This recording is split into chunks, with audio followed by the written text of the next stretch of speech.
Tara na, tara. Let's go. Biglang nagkayayaan. Kaya kami pupunta ngayon ng Talaw-Talaw Beach.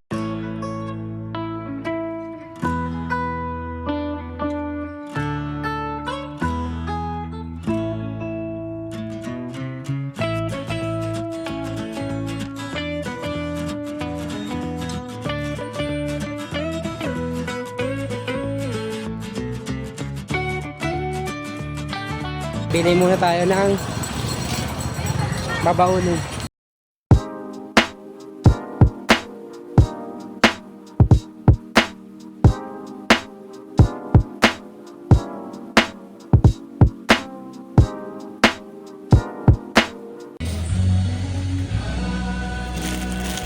Ano siguro? Eksakto. Dalawa siguro. Dalawa.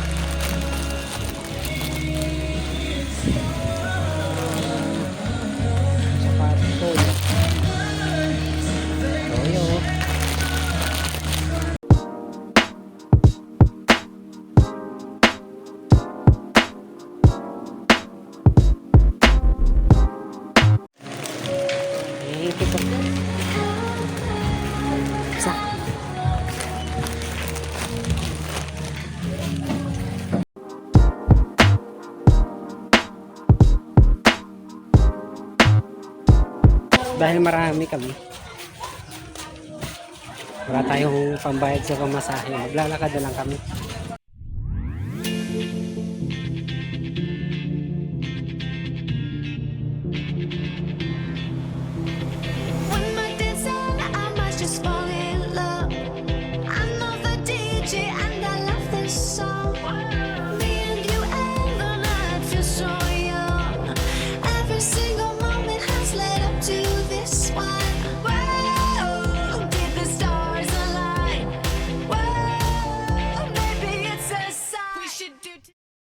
Dito na tayo sa Talaw-Talaw.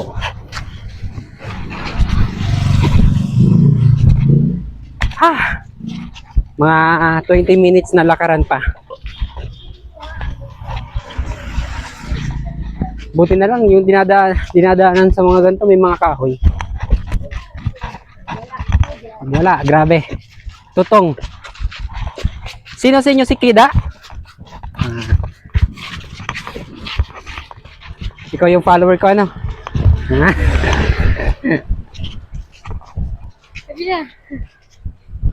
Hi ka muna. Shoutout mo. Sino siya shoutout mo? Gang, shoutout yan. Sino? Yung asawa mo?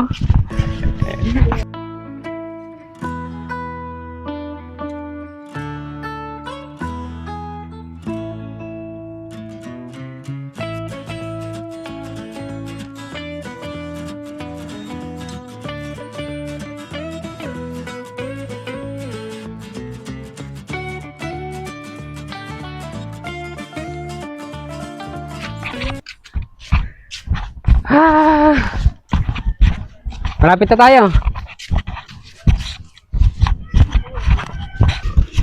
Guys, kung gusto nyo maligo sa Talaw-Talaw, timingan nyo yung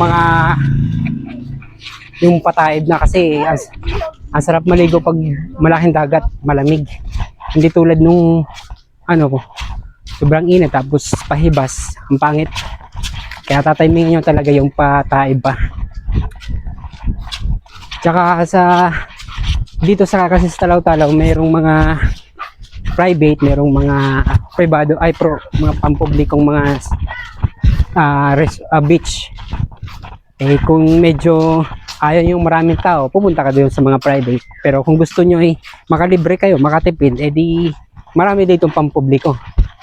Ang binabayaran nga lang sa pampubliko, mga cottage. Pero pagka hahanap kayo ng pwesto, pwede naman, makakalibre kayo. Dadala lang yung pagkain, tapos yung mga gamit nyo na tatambayan, mga ibabanig, mga tent, pwede yun.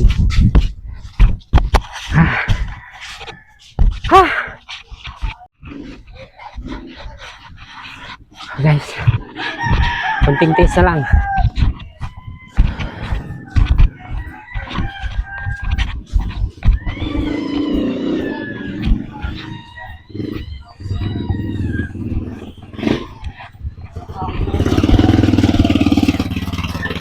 Dito nga lang, pag pupunta ka ng Talaw, gigilid ka lang talaga kasi mas makipot ditong daanan eh. Makipot ang kalsada. Kaya pag may mga dumadaan ng mga motor o kaya sasakyan, kahit anong sasakyan, huwag lang yung sobrang laki. Talagang tatabi ka kasi delikado. Ay, tulad yan, no? Maraming mga dumadaan na sasakyan. Gang, tabi, tabi. Siya, may pantawag ka ba? May pantawag ka?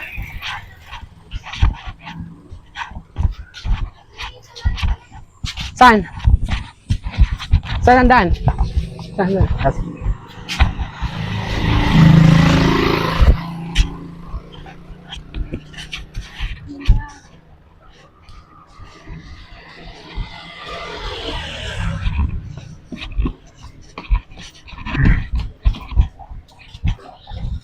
Oh, huwag kang basta diretso. Yung makulit kong kapatid, oh. Kuha na lang ng mangga.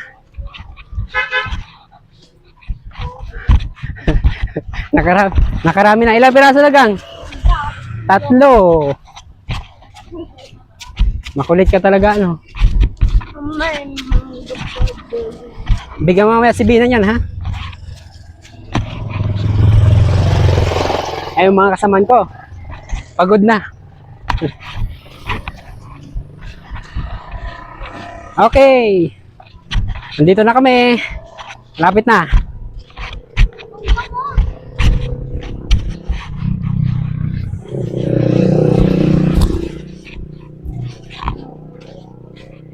Whew.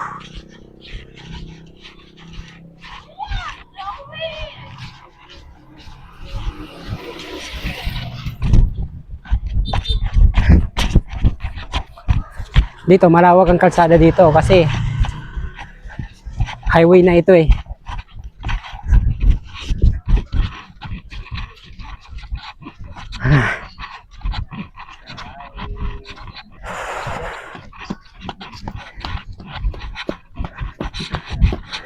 Ayun po, may mga tindahan na dito.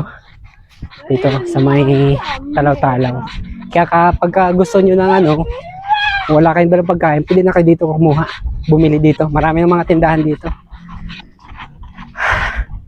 Yan yan, oh, yung seaside dito, ang ganda ng view. Yan yun, ha. Ganda ng view. Ito yung seaside. Pagkahapon dito, mga bandang alas 4 pa, alas 5, alas 6. Mga alas 7 may mga tumatambay pa dito. Ang ganda ng view dito. Ang ganda ng view dito, guys.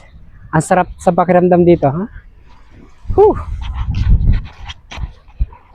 Kaya pagka ako kasi nagtatrabaho ako sa isang kumpanya dito sa amin. Ayun, pag gusto kong mag-beach, ayun yung beach dito. Banda dito yung beach. Pagka gusto mong beach, punta kayo dito. Grabe. Ang sarap dito. Tara, punta na tayo doon sa mga kapatid ko.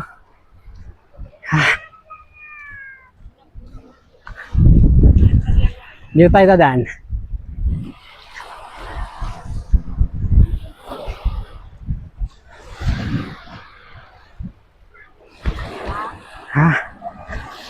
Guys. Dito na yung dagat, oh. Sarap maligo. Hi! Hi! Ay! Yan ba?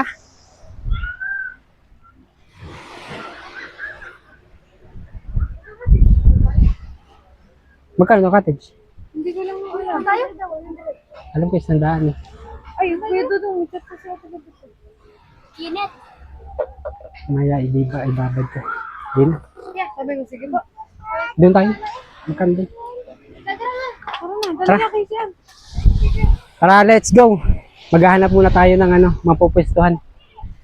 Hindi tayo pwede dito.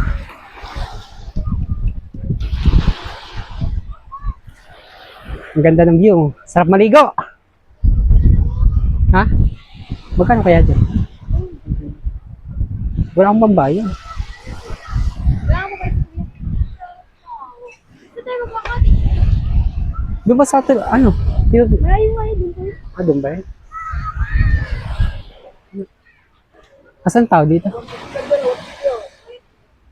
Saan ka? Ito? Sige, pasok! Ay, nakahanap kami dito ng cottage. Kaya nga, dito na tayo. Pagkatanghali mo ba kuya, mga gantong araw, wala, mura lang. Mura lang pag mga ganto. Oo. Ito yung may-ari ng cottage. Yung nakakuha tayo ng cottage na ano. Pwesto 150. Yan.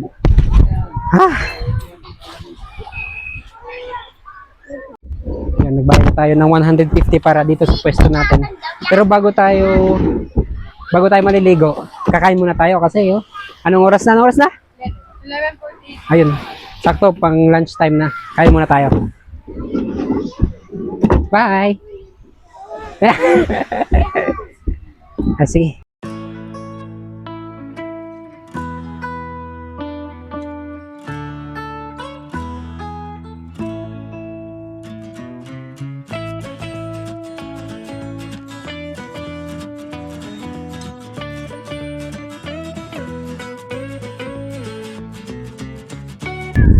Pagdating nyo dito sa Talaw, sobrang dami naman dito ng mga cottage.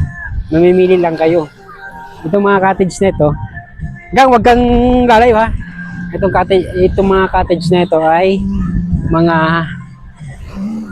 iba't ibang may-ari. Yung kami ngayon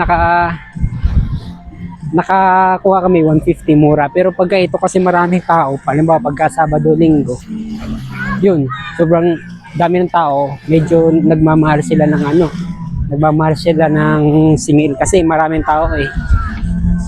May dati nga may pumapalo dito ng 300 kada cottage. Pero sobrang dami naman dito ng cottage. Pero kung gusto niyo rin naman na makalibre kayo, pwede kayong pumunta doon sa mga kahoy na yon. Doon, libre doon, walang problema. Kasi wala namang doon, walang nagbabawal. Kaya pumwesto kayo doon. Kaso nga lang, syempre, magdadala kayo ng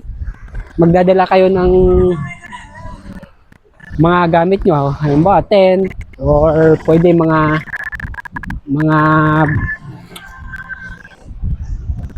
pangsapin. Kasi maraming mga kahoy doon, tapos damo. Ito, mangilan-ngilan lang naman yung mga pampublikong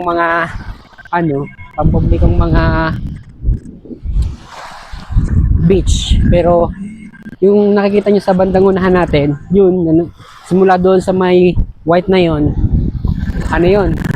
mga pang private na ng mga resort yun.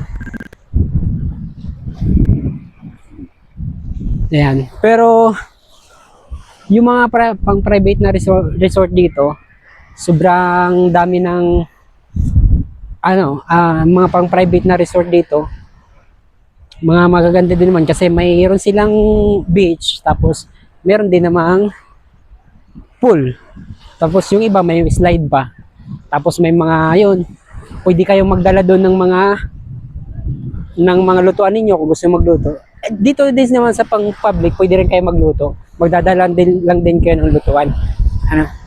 Ngayon, hindi masyadong marami yung naliligo kasi nga weekdays. From Monday to Friday, kukunti lang yung mga naliligo. Makikita mo talaga na maraming naliligo dito pagka mga weekend. Ayan. Kita nyo? Kunti lang ngayon dito. Hindi naman ganun kaputi dito ang sand, pero kung sa hahabol nyo talaga ay dagat, wala ng problema kasi sobrang lawak ng dagat dito. Kaya nang mananawa,